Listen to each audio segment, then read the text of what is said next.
Hi everyone, welcome back to another video. I'm so excited to sit down and film this video because, as you guys may know, one of the main reasons why I'm on social media is to bring more of a positive image towards the hijab and to help, you guys have more confidence in the hijab. And if you don't wear the hijab, I want you to, see the beauty of it, see the true meaning behind it, and all the positive things about it rather than what the internet likes to highlight, which is the negatives, the struggles, all that kind of stuff.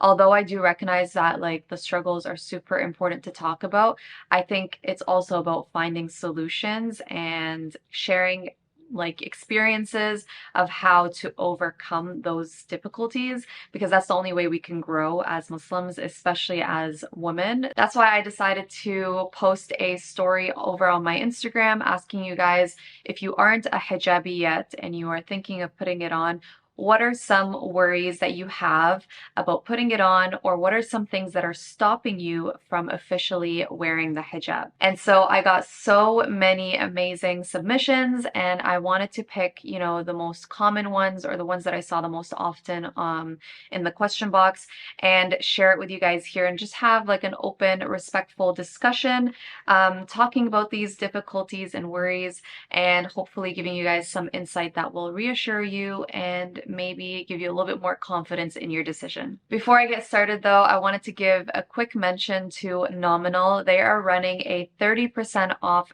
discount right now, and you can get that 30% off by using my code Jasmine. And if you're not familiar with Nominal, I talk about them all the time here on our channel. They are an amazing like culture-based jewelry brand. I'm wearing two of their necklaces right now. These are my all-time favorite daily necklaces. I don't take these off. They don't tarnish. They are 18 karat gold plated, and so you know that if you shower in them, nothing will happen. And that's what I love because I am so lazy when it comes to my jewelry. I just want to wear something and not take it off. So I thought I would mention it quickly in today's video since they are running a 30% off sale for a limited time only. Make sure to check out the description box below. I will link all my favorite pieces that are currently in stock, and I will leave my discount code there for you guys as well. All right, so let's get started with the submissions that I got. The most common one that I saw in my stories was, I find it so hard to just switch into being a hijabi both online and offline. This is such a valid concern or worry, and I totally get it, especially if you're thinking about putting on the hijab later on. Like the older you get, I feel like the harder it gets because you are pretty much putting it on in a time where you've already formed your personality, your style, your friend group. Everyone knows you at work, in a certain way. And so when you make this change and you put on the hijab, part of you really feels like you are about to go through a huge change that is just so sudden, and that can be a little bit of a concern about how are people going to perceive me? Do I have to delete everything online? Do I have to change the way I am, the way I act, the way I dress? Those are all concerns that I totally understand that someone could have. But my number one advice for this type of concern is to ease into it. I know this is not like something that is like heavily encouraged in our community. I think a lot of us perceive as the hijab as put it on or don't put it on, like black or white, And that's great for someone that is, confident in the hijab or, like really set on wearing the hijab and is very firm on their decision. That's a great mentality for them because they are already confident in their decision and it is what it is. But I think the majority of us fall into the gray area where we may not be super firm in our decision, or we may not be super confident in putting on the hijab, but it's something that we understand is an obligation from God, and we want to try our best to get to that point in our life. And it's not just like take it off or put it on. So that's why I really believe in easing into this decision. Although it's not encouraged in our society, I think if we encouraged it more often, we would see a lot more girls having the confidence to wear the hijab and to keep it on. Because when you ease into something, it allows you to slowly adapt to that change, and it creates a stronger relationship with that change, if that makes sense. Rather than just one day waking up and putting on the hijab and expecting to feel all those emotions like hit you right in the face. All those changes are going to hit you right in the face, and you may not be equipped to deal with that, you know, so suddenly. Some people are, and that's amazing and fantastic, but then there's other people who are not, and we shouldn't ignore those other people because I'm pretty sure that makes up the majority of us anyways. So I think as a society, we need to be more like accepting to the fact that hijab needs to be eased into, just because when we treat it as a black or white decision, we're just basically setting people up for failure. And especially at an older age when you're putting it on, like I said, you already have your life figured out. You already have everything about what makes you already set in stone. So having this change come in so suddenly can be a little bit scary and a lot to deal with right at once. You're probably wondering, like, what do you mean by easing into the hijab? How does that work? All that kind of stuff. I think the best way to ease into the hijab is practice. So that means like on days where you are feeling a little bit more confident and curious and you want to try it out, put on the hijab, go run your errands, go get your groceries, go pick up your kid from school, whatever it is, or wherever you feel confident, even if it's just going to the mosque wearing the hijab, that little bit of practice that you're putting into your daily routine will allow you to slowly adapt to feeling like it's more of a normal thing for you. And that is like one of the most important things you could do to practice and ease yourself into wearing the hijab, because the more you include it into your daily lifestyle, the more normal it will feel and the more confident and ready you will be to make that decision when you officially wear it. Also, I want to throw in that we live in a very unique time where we have social media, which is a huge part of our reality and a huge part of our lives. And so a lot of us have, you know, shared photos and videos and all that kind of stuff of ourselves online. And so that's literally like a portfolio of your life. And as someone who doesn't wear the hijab, you're obviously posting pictures without hijab. And when you decide to wear the hijab, that means that you have to remove all those photos. Even if they were photos of you before you wore the hijab, you still have to remove them. So that can be a little bit daunting and a little bit of a challenge for some people. But I've seen creators who have dedicated their career to creating content and they don't wear the hijab, completely reformat and reset their accounts and start from zero. And these are creators that rely on their pages for money, for financial means. And so the fact that they were ready to reset everything and delete all their content and start all over again with the hijab on just shows you that when like you take one step closer to Allah, Allah makes it so much easier for you to make those decisions and to really follow the right path. So I've seen that, and that is like one of the most inspiring things ever, because I know how hard it would be for me to erase all my content and to basically start all over again. It would be a huge decision, and that's in the creator perspective. So if they can do it and they can start all over again, I'm sure that we can take that step and, you know, kind of cleanse our social media and start posting content that is about who you are now as a hijabi. The second most common concern that I found was I have to change my entire wardrobe to become a hijabi, and this can be really expensive. I think a lot of people have this concern because they feel like the way they dress now is not fitted to be a hijabi, and that is like a really good mindset to have, because that means that you understand that, you know, as a Muslim woman, as someone who wears a hijab, there is a standard of how we should be dressing and carrying ourselves. And that's amazing that you recognize that. But I'd also like to emphasize that a lot of the times you don't have to reset your wardrobe. You don't have to start all over again. You can definitely make do with what you have in your wardrobe. It's just about styling it and wearing it a little bit differently. I'm a huge advocate of, you know, creating a foundation, a capsule wardrobe that is timeless, that will last you a lifetime, that isn't in or out of trend depending on what year you're in. I'm all about the basics of building a wardrobe, and that is like the essence of my brand, Ferris. And I'm sure a lot of us have those pieces in our wardrobe, but we just don't notice it because we think of them as just like random basics, you know? But those basics are what is going to help you build the wardrobe that you want to build. And so, for example, you may have like your favorite crew neck sweatshirt and it's just too short. If you were to become a hijabi, you would have to toss it out because you can't wear it anymore. But you can still keep that sweatshirt and you can, for example, invest in a half tee, which is basically like a shirt extender that you can wear underneath. It's like a little slip skirt that you put underneath and it makes it look like you're wearing like a layering top, but it's not really a top. And that extends the length of your sweater, and that way you can wear it with your joggers and it's covering your behind and it's modest. So that's like one solution, for example. I think the only thing that you will really have to invest in and change in your wardrobe is getting hijabs. And getting hijabs doesn't have to be super expensive. There's a wide range of pricing when it comes to hijabs. But my advice to you is to, if you can, invest in high quality hijabs just so that you are not constantly buying them and wasting money in that way, because hijabs are something that you're going to wear on the daily. You know, it's kind of like underwear in a sense where you're wearing it every single day, you're washing it often, and you are gonna go through a lot of them if they're not high quality and if you don't take care of them properly. Another super common worry that I found was the Haram Police.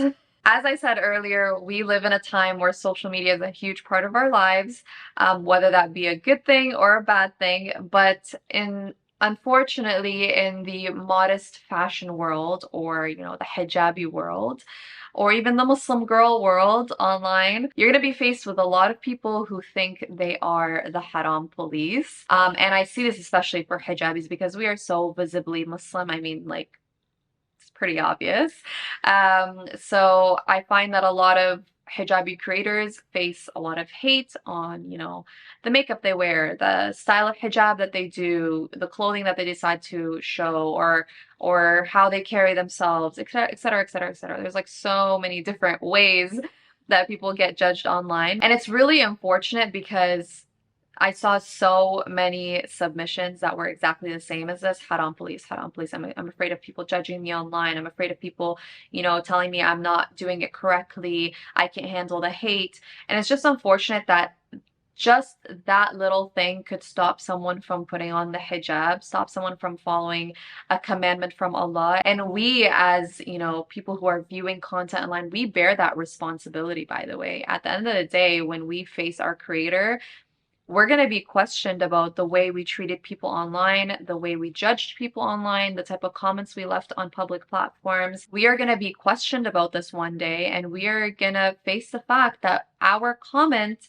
that we posted on someone's post may have been the reason that person took off the hijab, or it may have been the reason that that person decided not to wear the hijab, or it may have been the reason that someone decided not to revert to Islam, or it may have been the reason that someone decided to leave Islam. So those are all very scary things to put on your shoulder and scary things to bear the weight of. And I would never want to be in that position where someone takes a step further away from Islam because of my comment. So please, please, I ask you, like with everything in me, double and triple think about what you post online when you are posting on someone else's page, like a public comment, trying to advise them. Really, really, really think about what you are about to post. You really have to go through a checklist when you post like an advice for someone online. You really have to question yourself and question your intentions. Ask yourself, am I doing this purely for the benefit of this person? Am I doing this correctly in the correct manner, which by the way is privately and respectfully? In order to respectfully advise someone, you have to do it privately. You can't publicly shame them for something that maybe they didn't know about, or maybe they didn't notice, or maybe they weren't educated about. When you publicly shame someone, you're creating more shame than good. You're creating more shame than advice. And that's not what we want to do as a Muslim community. And in terms of my advice about dealing with the Haram Police, just ignore it. Ignore it. block it, delete it, whatever you need to do to protect your personal space, just do it. You know, one thing about social media is a lot of it is in our control, and we have the capability of, you know, following people, unfollowing people, blocking people, whatever it may be. We have that control, thankfully. So make use of it and protect your space. The next worry is, what if my career or job is affected? This is also super understandable. I totally get that. Again, by putting on the hijab, especially at a later point in your life, it can feel like a huge change. And when it comes to your career and our jobs, obviously that's super important for us to protect because it's our financial means. Like, it's how we make a living, you know, it's how we provide for our families, et cetera, et cetera. And a lot of the times we land jobs that are super difficult to land, especially as Muslims, especially as minorities. It's already difficult to land certain positions in the corporate world, wherever it may be. And so putting on the hijab only feels like you are becoming more of a minority sometimes. And that can be like a daunting thing to do, or something that it really worries you in the corporate world, especially, I find. But I think one thing that I constantly like to remind myself is that your wealth and your rizq comes from Allah and Allah only. We work super hard and you know, we train, we go to school, we educate ourselves, we do, you know, co-op, we do all these things to, you know, better our chances of landing our dream job. But at the end of the day, it's all down to Allah's will. And, you know, despite how hard we work, like, we could work super hard, but if it's not written for us and if it's not something Allah wants for us, it will not come to us at the end of the day. The way I see it is, if I'm taking the proper step towards Allah, I have faith that Allah will make my decision easy on me. And that's something that you really have to understand. Our wealth and our, you know, success is in the hands of Allah and no one else. We like to plan, but Allah is the best of planners. And I think when you have that faith, or you have that tawakkul, I like, that's how, what I call it, you have that trust in Allah, that is like such a reassuring feeling when you truly feel it. There's been a lot of times where, like, I've been offered, you know, collaborations or partnerships with brands that are dropping a lot of money, you guys. They are like, okay, we're gonna give you like a lot of money for this collaboration. These are the terms, this is the product, all that kind of stuff. And obviously I go through all the information and then I realize, okay, like, I don't know, like, this brand is a little shady, kind of not what type of brands that I like to work with as a Muslim. Or let's say, you know, the product is not something that aligns with my Islamic values, but like, I could get away with it, you know, maybe I can get away with it, maybe I can make it work, or maybe I can kind of Islamify it a little bit. There's a lot of times where I'm in those positions, especially when you're faced with a lot of money, that can definitely sway your decision in you know, the direction of going with it. But I always have to regroup and reset and remind myself that I need to stay on the correct path. I have a huge influence, and I need to always be paying attention to what I influence you guys about and what I promote, and it has to align with my values. And I know that saying no to this amount of money will only give me more wealth and rizq later on in life, because I know that Allah has my back. There's only so much that we can control in this life. Sometimes you just have to have that tawakkul and just that trust that when you make this decision, it will all work out. Now, the last most common worry that I found in my stories was, what if I want to take it off, or what if I regret it after putting it on? I think this is probably a super common worry that a lot of us have, especially when we make decisions. And I feel like you can kind of compare it to marriage, for example. Like, when you decide to marry someone, you are basically essentially deciding to marry a complete stranger that you have grown to trust and love and feel like they are the right person for you. But at the end of the day, it is a risk. You know, we know that, you know, divorce rates are high, people may change, things may change, your circumstances, your setting, all that kind of stuff could affect your relationship. But we are still willing to take that leap of faith because we have love in our hearts, and we have this like trust that we've built, and we have basically decided, like, this is what we want to do, let's do it, you know.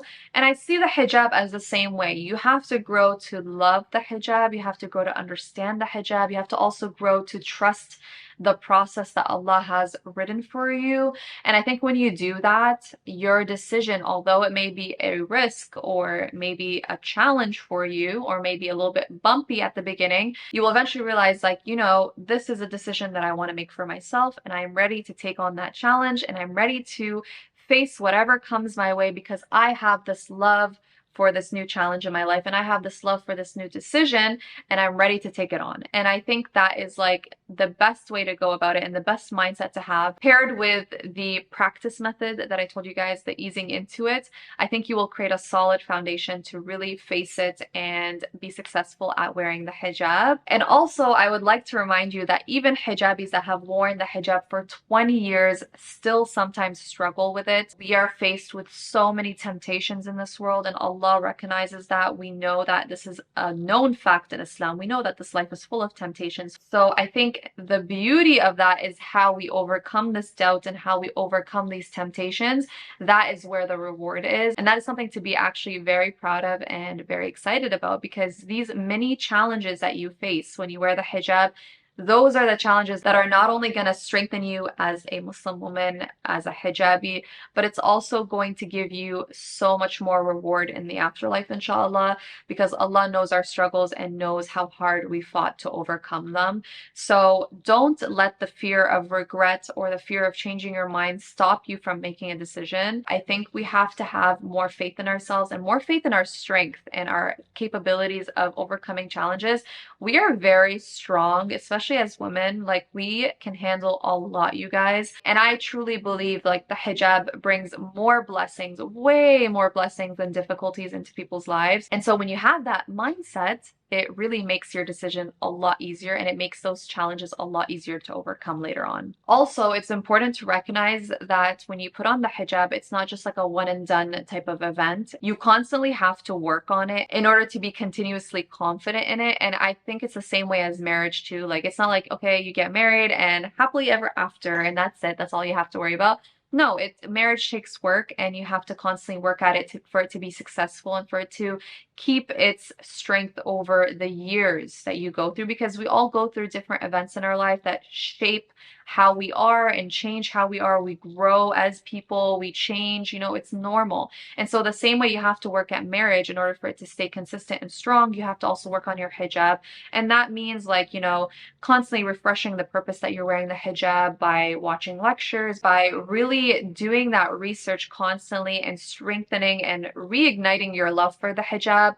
Or it may be, for example, finding a new style that works for you, playing around with hijab styles, hijab fabrics, you know, trying something new that will, you know, motivate you to continue to love the hijab. As your style grows, your hijab style will also grow. That's totally normal. Or it's, for example, connecting with more hijabis or more people that understand your struggle or that are going through the same thing. Those are all ways that we can work on ourselves to really strengthen and overcome the bumps that you'll feel throughout your hijab journey. And that is our responsibility as, you know, hijabis, as Muslim women. It's our responsibility to take that control into our hands and make sure that we make the best out of the situation and make sure that we are working on ourselves. You really have to continue to work on your hijab for it to be a successful journey. All right, I think that's it for today. I feel like I've been talking for hours, but I really love discussions like this. And if you guys love them as well, let me know. You guys can leave a thumbs up on this video. It really helps me. And I would love to hear your thoughts in the comments down below. I want to have a positive and, you know, encouraging and accepting discussion in the comments. We're all going through our own personal struggles, and your comment and support and advice might really help someone. So definitely consider leaving it down below. Don't forget to check out Nominal. They are having a 30% off sale for a limited time only with my code Jasmine. I will leave all the details in the description box down below for you guys. And that's it for today's video. I'll see you guys in the next one. Bye!